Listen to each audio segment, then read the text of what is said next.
អនុញ្ញាតជម្រាបសួរប្រិយមិត្តជាទីមេត្រីបាទនេះជាហាងឆេងមាសនៅថ្ងៃទី29ខែមេសាឆ្នាំ2025បាទអញ្ចឹងគឺខ្ញុំសូមធ្វើបច្ចុប្បន្នភាពតេតងមួយតារាងហាងឆេងមាសកម្ពុជាជូនបងប្អូនហើយក៏ខ្ញុំធ្វើបច្ចុប្បន្នភាពតេតងមួយតារាងហាងឆេងមាសអន្តរជាតិជូនបងប្អូនបាទអញ្ចឹងមាសស្ថិតនៅក្នុង$401ក្នុងមួយជីហើយនិង$3,331ក្នុងមួយអោននិង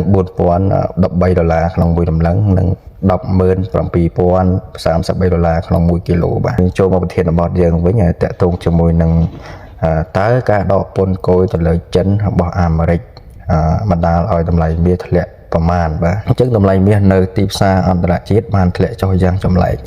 ក្រោយពីសេចក្តីប្រកាសរបស់រដ្ឋាភិបាលសហរដ្ឋអាមេរិកថាពួកគេនឹងដកពន្ធគយខ្ពស់ៗមួយចំនួនដែលបានដាក់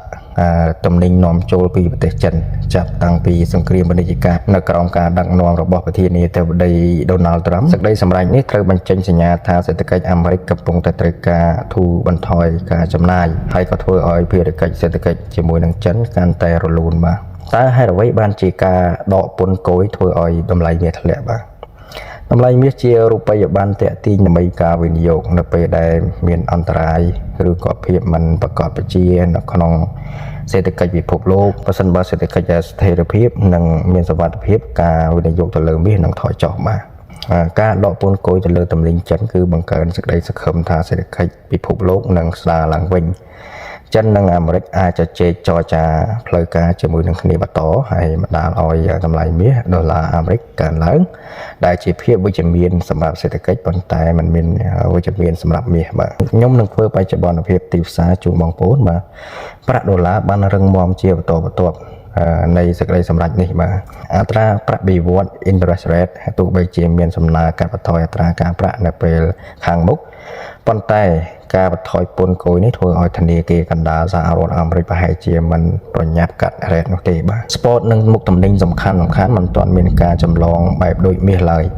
ទៅតែមាសទៅទទួលផលប៉ះពាល់ច្រើនជាងគេបាទអញ្ចឹងតកតងជាមួយនឹងការវិភាគលើតម្លៃមាសខាងមុខបាទប្រសិនបើសេដ្ឋកិច្ចអាមេរិកមានភាពរួមសម្ព័ន្ធកាន់តែរលូនបាទប្រសិនបើអត្រាបៀវត្សនៅតែខ្ពស់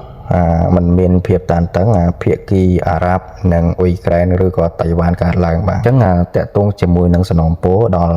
អ្នកវិនិយោគនិងអ្នកជួញដូរមាសបាទអញ្ចឹងសម្រាប់បងប្អូនដែលទិញមាសរយៈពេលខ្លីប្រហែលជាធ្វើឲ្យការលក់នៅក្នុងរយៈពេលខ្លីដើម្បីជៀសវាងការបាត់បង់នៅពេលតម្លៃធ្លាក់បន្ថែមបាទសម្រាប់បងប្អូនដែលវិនិយោគមាសរយៈពេលវែងទោះបីជាមាសធ្លាក់បន្តក៏អាចជាឱកាសក្នុងការទិញបន្ថែមបើការជឿជាក់លើការកាត់បន្ថយអត្រាការប្រាក់ខែឧសភាបាទតកតងជាមួយនឹងប្រទេសអាស៊ីវៀតណាមខ្មែរនិងថៃត្រូវប្រុងប្រយ័ត្នអំពីការភាន់ព័ត៌មានរបស់ទីផ្សារ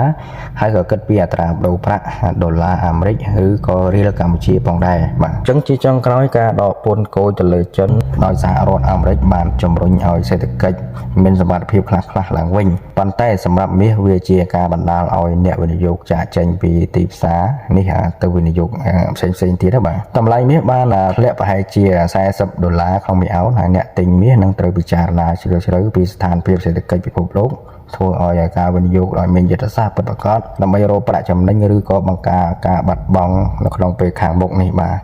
អញ្ចឹងសម្រាប់ការវិភាគនេះគឺសូមសង្ខេបប៉ុណ្ណេះបាទសូមបងប្អូនជួយចុច Subscribe នៅ Channel របស់ខ្ញុំដើម្បីទទួលបាននៅវីដេអូថ្មីៗមុនគេបាទសូមអរគុណច្រើន